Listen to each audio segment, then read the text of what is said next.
Alexander Yakushev's plaque tonight to be presented by Vladislav Tretiak from the Hockey Hall of Fame class of 1989.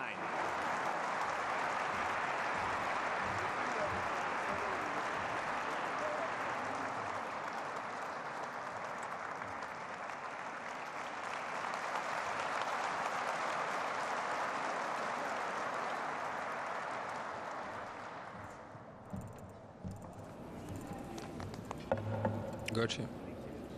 Ladies and gentlemen, I'm so happy to stand on this stage in front of you today. It's a great honor and pride to be inducted to the Hockey Hall of Fame, especially for me, a player who never played in the NHL.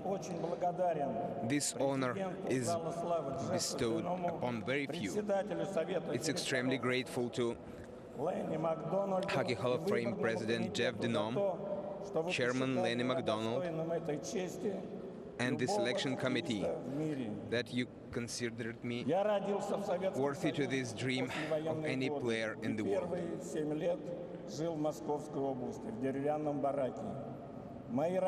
I was born in the post-Second World War Soviet Union. I lived through my first 7 years outside Moscow in a wooden barrack. My parents, workers of the metallurgical plant Hammer and Sickle, did everything possible to bring me and my two brothers up as decent and honest people. I owe them my endless gratitude. Later we moved to Moscow, where our family of 5 lived in a room of 12 square meters. Thankfully, a year later, the plant gave my dad a 1-bedroom apartment in a new building.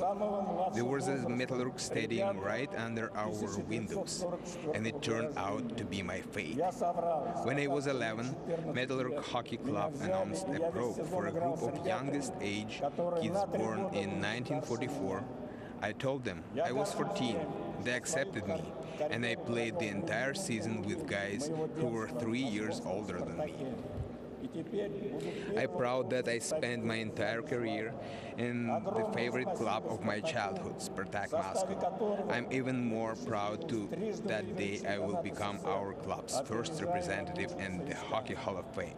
Great thanks to Spартак, where I became a champion of the Soviet Union 3 times, overcoming the mighty CSK. Anatoly Tarasov wanted to see me in the Red Army team, but I never considered this option.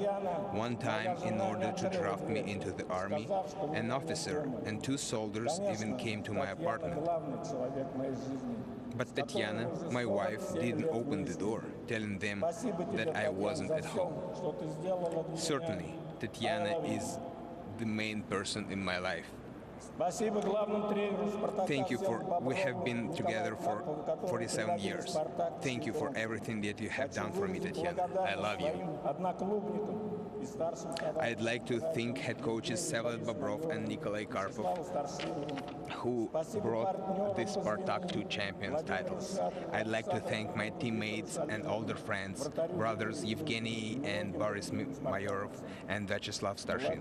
I'm grateful to my line mates Vladimir Shadrin, Alexander Martinuk, Viktor Shalimov, goalkeeper Viktor Zinger, and many other Spartak players. Without them, I wouldn't have become the player that I can stand here now, at this world-famous stage in Toronto. And of course, great thanks to the coaches of the USSR national team, Arkady Chernyshov and Anatoly Tarasov, with whom I debuted in the national team, as well as to Viktor Tikhanov, with whom in 1979 I finished my career in the team. Thanks to my teammates in the national team, Vladislav Tretiak, the entire line of Boris Mikhailov, Vladimir Petrov, and Valery Harlam, and many others. With him I defended the pride of my country and won 2 Olympic gold medals and 7 world championships. I'd like to address special thanks to Vsevolod Bobrov. He was just a genius player of the 40s and 50s in hockey as well as in soccer. Later he became My favorite coach. With him in 1967 I became a champion of Soviet Union for the first time. In 1972 Bobrov coached our team in the legendary Summit Series USSR versus Canada. To this day, we maintain great relationships with many Canadian participants of that series. I am not afraid to say that Phil Esposito, Ivan Cournoyer, Brett Park, Dennis Hall, Ken Dryden, Mahovlich brothers, Serge Savard became our friends. But in 1972, it was possible to even mention any such friendship. It was a hockey war. I can tell you how happy we were when we won that first game, and when a Canadian journalist promised to edit his article in which he made a forecast that the Soviet team would not even win one of those 8 games. He fulfilled his promise, even though our team told him he didn't have to. It happened here in Toronto. It was an outstanding series which determined the winner, Team Canada, with only 30 seconds left in the last game.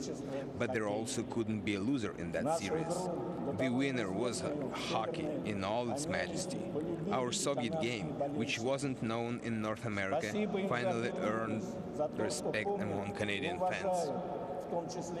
I would like to thank them for objectiveness, for remembering and respecting us, hockey players from Russia, the country halfway across the world.